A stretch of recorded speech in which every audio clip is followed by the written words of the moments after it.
Assalamu alaikum. Good morning, ladies and gentlemen. My name is Ta'er Zaid. I lead the digital agenda for the financial accounting advisory services in EY. Inshallah, over the next 20 minutes or so, I'll be touching on one of the most powerful digital disruptions in the past 10 years or so, robotic process automation. And the robots we're talking about here are not the hardware, digital, physical robots that we all know of that have been used in the manufacturing industry for decades now. We're talking about software robots. But just like the hardware robots made our life easier and quicker and safer, same thing, software robots, and we'll talk about this in some detail in just a little bit. They'll make our life easier in terms of making tremendous cost optimization, process efficiencies, and reduction in the error rates. Now, before we begin, I'd like to just start with looking at how the leading industry analysts speak of RPA and the potential in the market. So, as Gartner says, we're looking at somewhere between 30 and 40% of the processes of any organization to benefit from RPA. So there isn't any organization that cannot benefit from RPA. Same thing here. By 2020, we're looking at 40% of very large organizations to have implemented RPA in their operations. So these are self-reading. I don't want to. So as we can see here, there is a lot of potential in RPA, and we'll talk about this in just a little bit. Now, beginning with the definition of RPA. Now, simply put, if you look at it, it's RPA, or a software robot, is a piece of software that you install it on a user's PC, and once that robot is started, it'll take over the keyboard and mouse and mimic humans or human users' activities, like, for example, looking through like very long Excel sheets and comparing the values there with by logging into underlying systems like an ERP or CRM, and then comparing with attachments, PDF, Word documents, and so on and so forth. So instead of having a human user spending hours and hours performing these repetitive, boring, mundane tasks, you replace this human user with a robot that will perform these activities. And like I said at the beginning, you can imagine when you automate these activities, we're talking about tremendous cost optimization that can go up to 60% depending on the process. Time efficiencies. I mean, we were talking about bringing down the process time down to from days to hours, or from hours to minutes. Not to mention the reduction in error rates. I mean, we all know that humans are prone to making mistakes. I mean, most of the time they make mistakes, and there we're talking about reducing the error rate somewhere between from 20% down to 0%. Now I'm gonna run a quick video. I'm sorry, can you just stop it for a second? So I'm gonna run a quick video here. It's about a billing process, how an organization can collect payment from other parties, and we're using like a billing process for a hospital, because this is a real life process. Now, the as-is situation, you have a bunch of staff in this hospital that will spend a few days, gathering all the patient claims coming from the patients on a daily basis, to tally those up and then summarize the values into Excel sheets, and doing some intermediary calculations, and organizing the attachments that like health cards, the identity cards, and any attachments that go with these claims, and then start to communicate with the different insurance companies to collect those payments. So you can imagine how boring, how repetitive, how mundane these tasks are, and you can imagine how time-consuming these tasks are. Not to mention the fact that, and this is actually based on real-life experience with some of the hospitals, there you're talking about somewhere between 20 and 30% of those claims coming back due to errors, and then eventually being written off. So that's the as-is situation. Now the to-be situation is where, again, we replace those staff with a bunch of robots that will perform these activities in a much quicker manner with less error rates. So what I'm going to show you next is how the robot does these activities. So what you're going to see now is those activities handled by a software robot, not a human user. Can you run this please for me?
going to stop there because I think this does convey the idea there. It's, like we just have seen, the robot is performing all these activities, including looking through the spreadsheets, logging into different systems, and then extracting data, comparing data, and then towards the end, this bot will start communicating with insurance companies by attaching those documents along with whatever, even phrases. I mean, they can write sentences and then communicate back and forth with the insurance companies. Now, moving on. Now, if you think about it, now we're making some comparison between human users and robots. So, like you can see here now, robots don't have all these interruptions. Like, they don't, like, compared with human users, they don't waste time in like coffee time or telephone calls like human users, or chatting with colleagues, or reworks that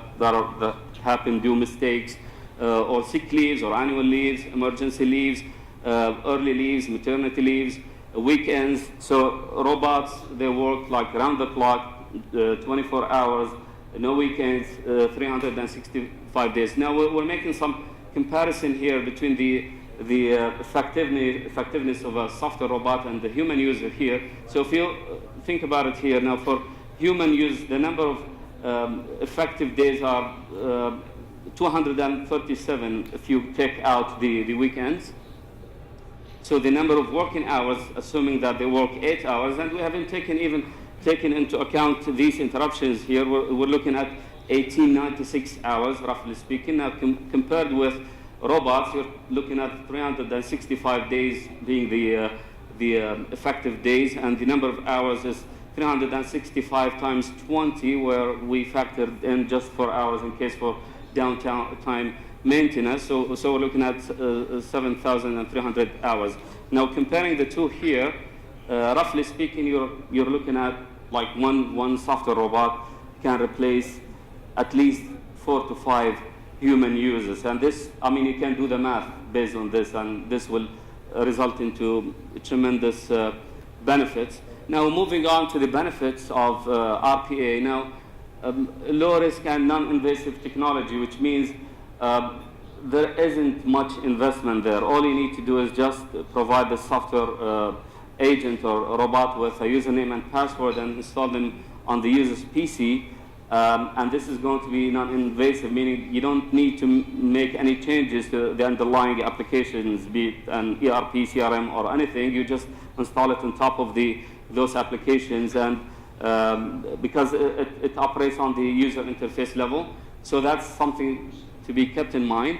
Now, accuracy, like we said, I mean, especially if you're talking about Excel sheets and those, and like we said in the beginning, humans are prone to making mistakes, and definitely we haven't seen a situation where human users are not making mistakes. But with robots, when you program it, you can reduce the amount of errors down to 0%.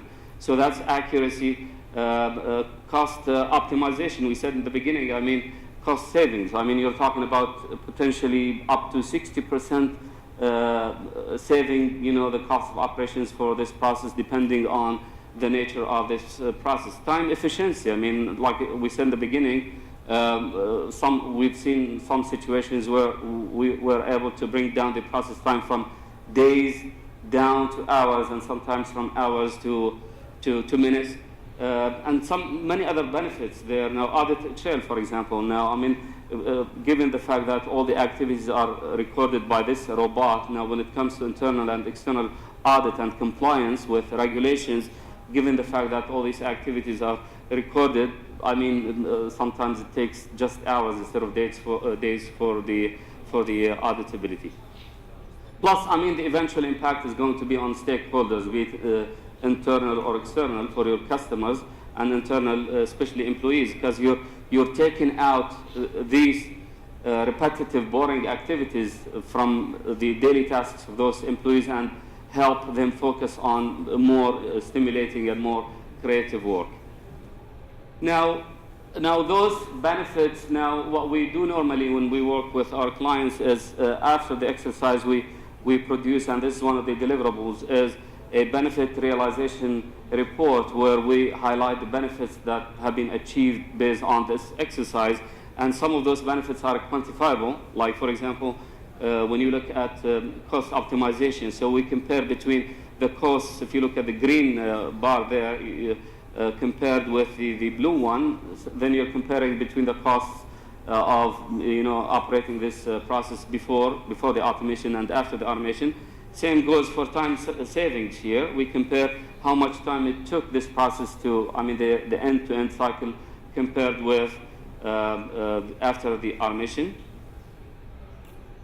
Now I'd like to tie this into the payment, some of the real-life examples. Now, the first one is part of the accounts payable.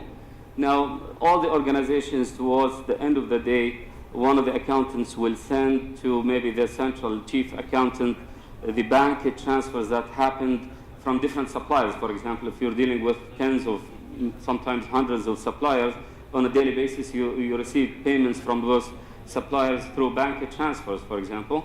So what happens there now, someone is listening to those bank transfers, and then he will forward them into a central chief accountant who will empty those transfers into their records. They need to settle those into their general ledger. So now, again, based on our experience, we've seen situations where this took 5-6 days, and you would have 2 or 3 accountants working on this process. Now, when you automate it, you can bring this down to maybe a couple of hours.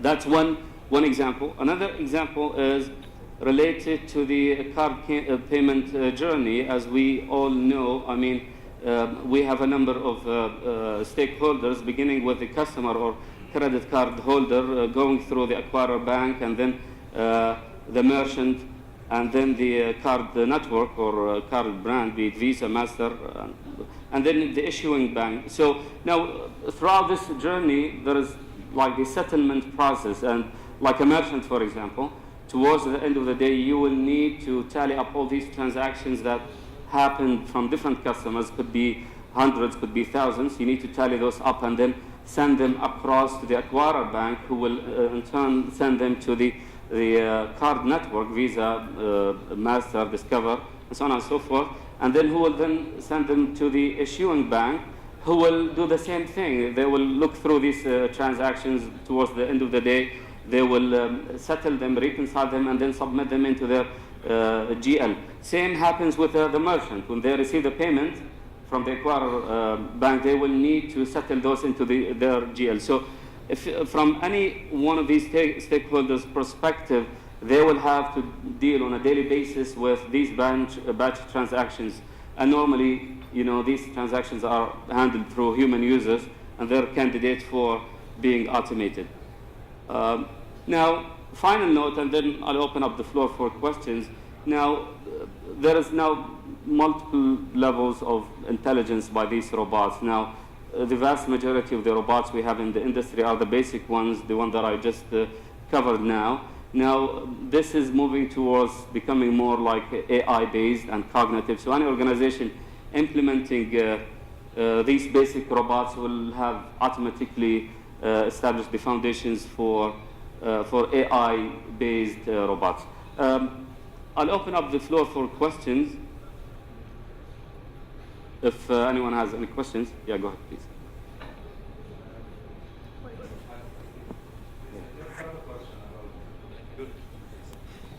Yes, I just have some questions about your comparisons. You compared actually between manual process using totally humans to do the process, the entire process, with robots. Sure. But this is not true, because actually in the banks, for example, we have our internal process to do like the settlement for this process of credit card among card issuer, card acquirer, or whoever, the acquirer of the transactions, whoever the parties. So here, the comparison is not accurate, because you are comparing between totally manual, which does not exist as of today, and the robot. Okay, that's the whole idea. We're talking about automating the manual activities. So we're not going to compare between automated stuff and the human activities. That's the whole thing. So RPA works in conjunction with the standard traditional automation like ERP or any other system. It works in conjunction to complete it, to augment it, and deal with any remaining manual activities that are not automated. So that's the whole point there. Now, what you're saying about the fact that you in your bank have some automated stuff here and there, that's absolutely true. And this journey we just described, some of the banks, yeah, they do have some of automated aspects. Some of the banks, they don't. Absolutely. So the level of automation varies from one organization to another. And what you said is a valid point, because, and this is a rule of thumb there, the priority goes to the standard automation. So if you can automate those activities using the standard automation, then you need to go for that. But what happens in real life, and this is reality, in real life, there is, like Gartner says, 30 to 40% of the processes are, outside of these, standard automation. Plus the fact that RPA deals with the most complex of automation, which is where you need to connect different systems. And there, the standard automation, it's not feasible all the time. I mean, it's very expensive compared with RPA. RPA is a very lightweight compared with standard automation, and it helps you connect all these dots, especially when you're dealing with external world, like external stakeholders or parties or systems, instead of building the very expensive, complex integration mechanisms with those applications. No, you can replace it with very simple to implement and maintain RPA. And that's one of the key features about RPA. Okay. Any other questions? Sure.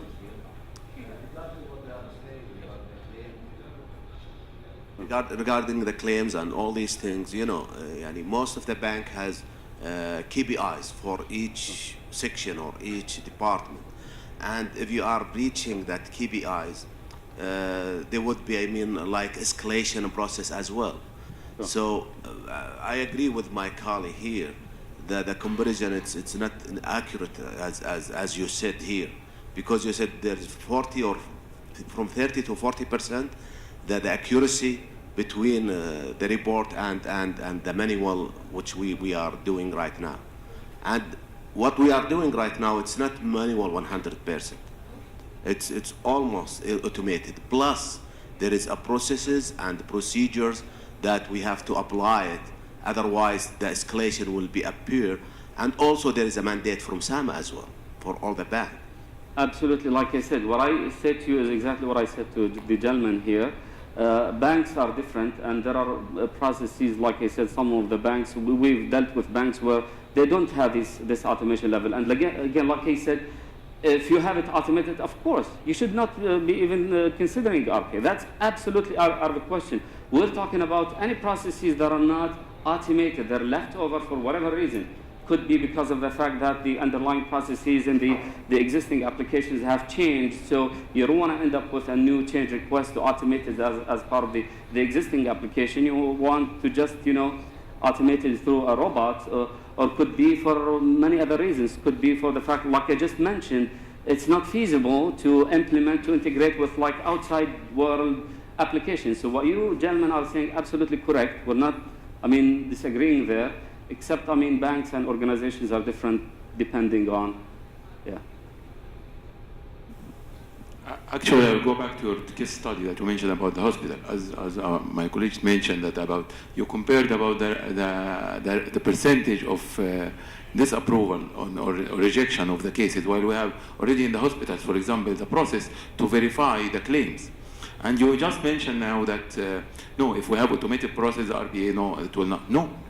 I think the case studies in the presentation need to be revised in order to reflect, to be updated on the real case. Again, for example, if I have even at a bank or as an organization, my process that is being automated, no, I may need the RPA for other things. You mentioned at the very beginning of the presentation that the RPA is helping in the repetitive. Yani, for example, if I have operational room, while people are doing the same thing every day, so I may need the robot.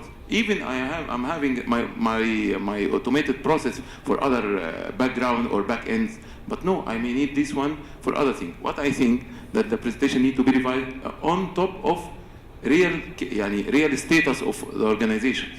not only between Trust me manual. this, and this is based on real life. Again, maybe you're talking from your own example, but from real life, and we've been dealing with tens and tens and tens of organizations.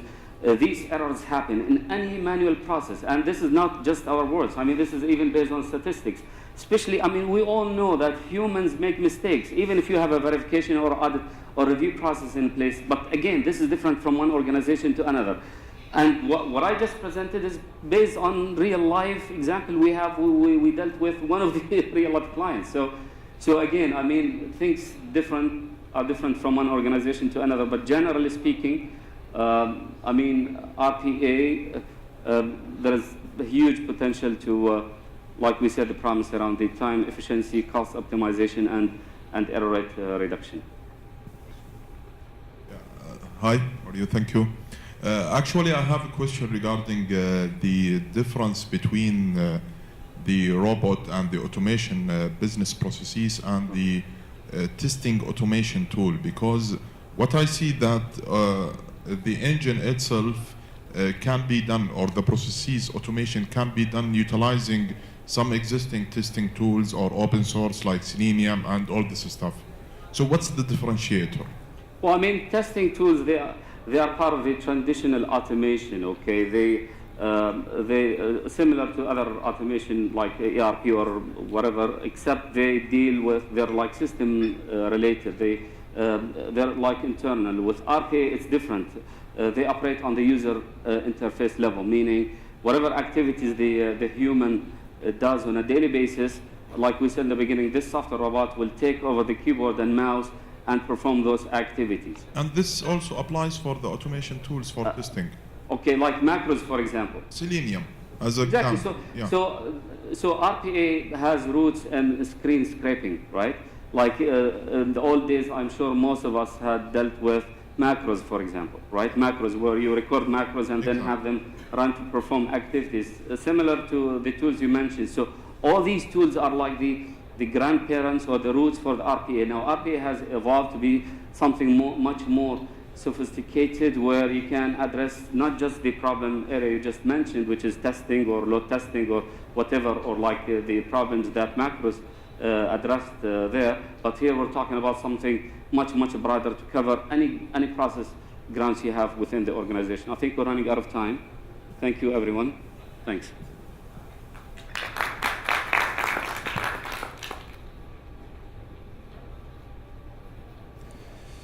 السيدات والسادة، الآن استراحة حتى الساعة 11:20 بمشيئة الله تعالى. وقتا ممتعا أرجوه لكم. نلقاكم عند الساعة 11:20.